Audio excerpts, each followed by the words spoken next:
दोस्तों, हम नर्सरी से सबसे बढ़िया वाला सबसे हेल्दी पौधा खरीदते हैं और उसे घर लेके आते हैं और इतने महंगे महंगे हम प्लांट्स भी लेके आते हैं।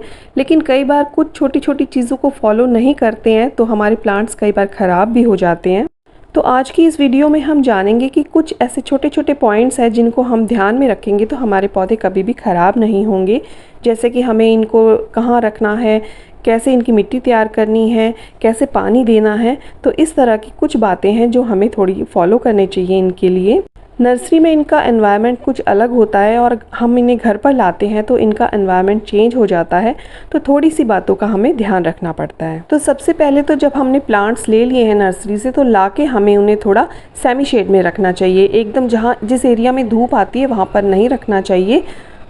नर्सरी में सारे प्लांट्स इकट्ठे रखे होते हैं और उनके ऊपर नेट भी लगी होती है और वो कच्ची मिट्टी में रखे होते हैं तो वहाँ ठंडक रहती है। और हम इन्हें धूप में रख देंगे तो फिर ये ख़राब होने का डर रहता है। दूसरा, हमें देखना चाहिए कि किसी प्लांट को थोड़ा वाटर की ज़रूरत तो नहीं है, उन्हें थोड़ा सा मिट्टी उनकी सूख रही हो तो इस हिसाब से उनको थोड़ा वाटरिंग भी कर देनी चाहिए।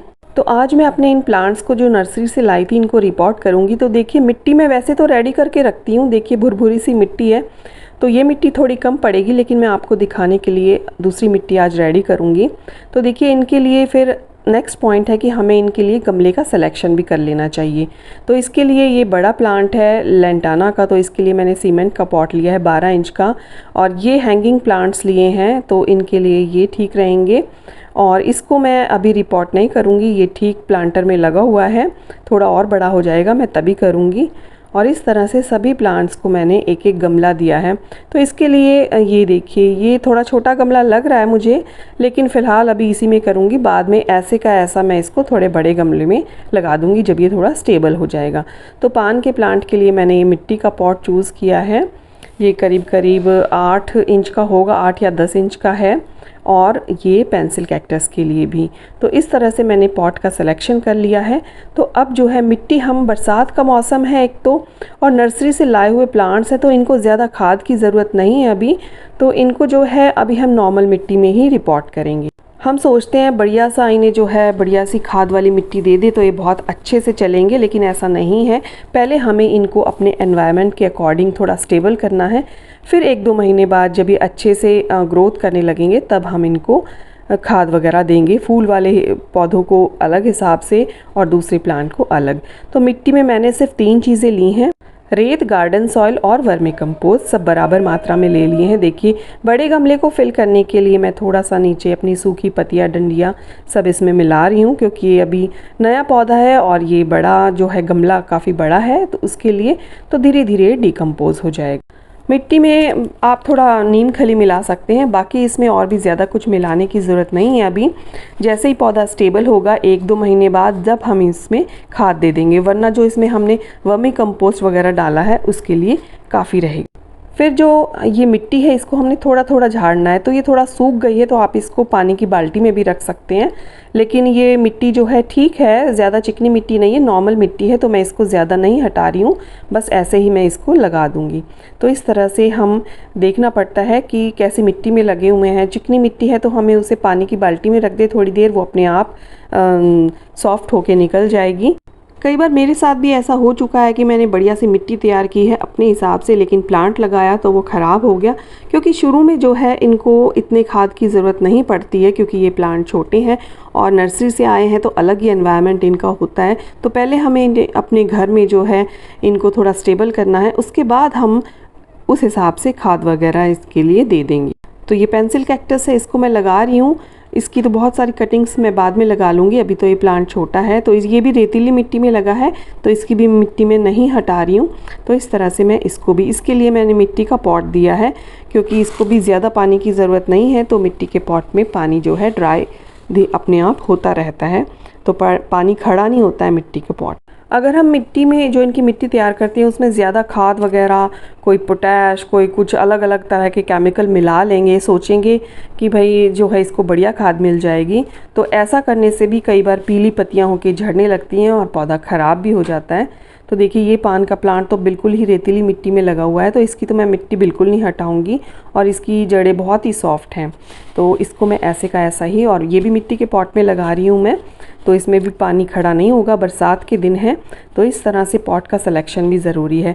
और पॉट का सिलेक्शन जो है ना आप प्लांट के हिसाब से लें, ये ना सोचे कि हम बड़े से गमले में लगा देंगे तो बाद में हमें रिपोर्ट करने की ज़रूरत नहीं पड़ेगी, अपने आप बड़ा होता रहेगा और प्लांट में खूब अच्छा इसमें ग्रोथ करेगा। ऐसा नहीं होता है, छोटा प्लांट है तो फिर आप छोटा ही गमला लें, बड़ा प्लांट है तो उसके हिसाब से बड़ा प्लांट लें। अगर छोटे प्लांट को हमने बड़े पॉट में लगा दिया तो उसमें मिट्टी भी बहुत ज़्यादा होती है और उसमें फिर पानी भी ज़्यादा दिया जाएगा हमसे, तो इससे जो है उसकी जो छोटे पौधे हैं उसकी जड़ें गलने का काफ़ी खतरा रहता है और ज़्यादातर 99% तो प्लांट मर ही जाता है। तो प्लांट के हिसाब से हमें पॉट का सिलेक्शन बहुत ज़रूरी है। नेक्स्ट पॉइंट है कि जब भी रिपोर्ट करें तो शाम का टाइम आप चुनें, ताकि रात में जो है वो प्लांट जो है उसकी जड़ें स्टेबल हो जाएं। धूप वगैरह में क्या है ना वो शॉक में आ सकता है और फिर मर भी सकता है या अपनी पत्तियां जो है पीली करके झाड़ भी सकता है। तो शाम को अगर हम लगाएंगे, शाम को हम रिपोर्टिंग करेंगे तो काफ़ी सही रहेगा। तो बरसात के दिन है तो रेत मिलाना बहुत ज़रूरी है, वरना पानी खड़ा रहेगा। अगर मिट्टी थोड़ी भी चिकनी होगी तो मेरी मिट्टी जो गार्डन सॉइल है उसमें कोकोपीट ऑलरेडी मिला हुआ है, तो मैंने नहीं मिलाया है और रेत मिलाया है, थोड़ा सा नीम खली मिलाया है, तो इस तरह से मिट्टी तैयार की थी। और बाद में हम इनमें जो है फर्टिलाइजेशन वगैरह हम बाद में करेंगे। 1 महीने तक जो है ये थोड़ा स्टेबल हो जाएंगे और देखते हैं किस तरह से ग्रोथ करेंगे, तो उसी हिसाब से हम इनमें बाद में फर्टिलाइज़ करेंगे इनको। कोई प्लांट फूल देने वाला है तो हम उसमें पोटैश वगैरह ऐड कर सकते हैं, कोई सिर्फ ग्रीन प्लांट्स है तो हम उसमें नाइट्रोजन बेस्ड कोई भी फर्टिलाइज़र दे सकते हैं। तो हम फर्टिलाइज़र जो है 1 से 1.5 महीने के बाद ही हम इनमें यूज़ करेंगे। तो ये फर्न मैंने इसमें लगा दी है तो ये इसमें अच्छे से चलेगी, लाइट वेट मिट्टी इसमें है। ये फर्न बिल्कुल कोकोपीट में लगी हुई थी तो थोड़ी सी कोकोपीट मैंने झाड़ ली और फिर इसको इसमें लगा दिया। तो इस तरह से ये प्लांट भी हो गया है रिपॉट। अब नेक्स्ट प्लांट जो लगाऊंगी वो है ये फॉक्सटेल फर्न।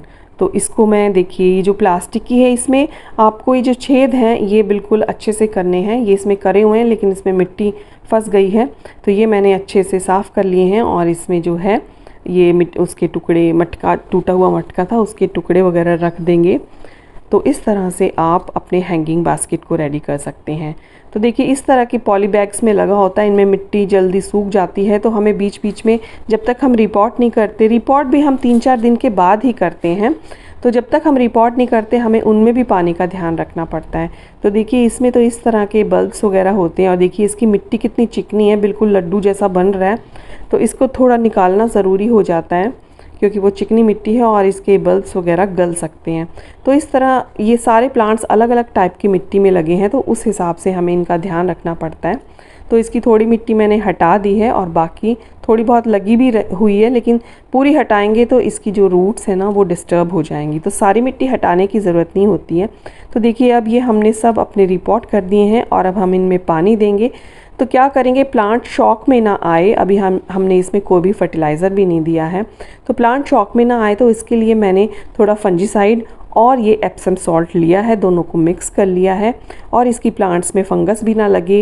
ये नर्सरी से आए हैं तो क्या पता वहाँ किसी प्लांट में हो, तो इस तरह से जो है हमने एक पानी रेडी कर लिया है और इस पानी को हम देंगे ताकि जो है हमारे प्लांट्स की रूट्स को फंगस भी ना लगे और वो शॉक में भी ना आए।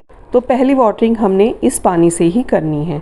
तो जब ये पानी जब अच्छे से थोड़ा सूख जाएगा तब हम दूसरी वाटरिंग करेंगे।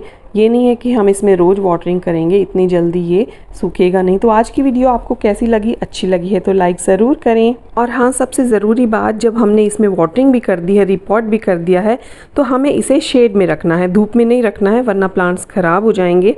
मिलती हूँ नेक्स्ट वीडियो में, बाय बाय।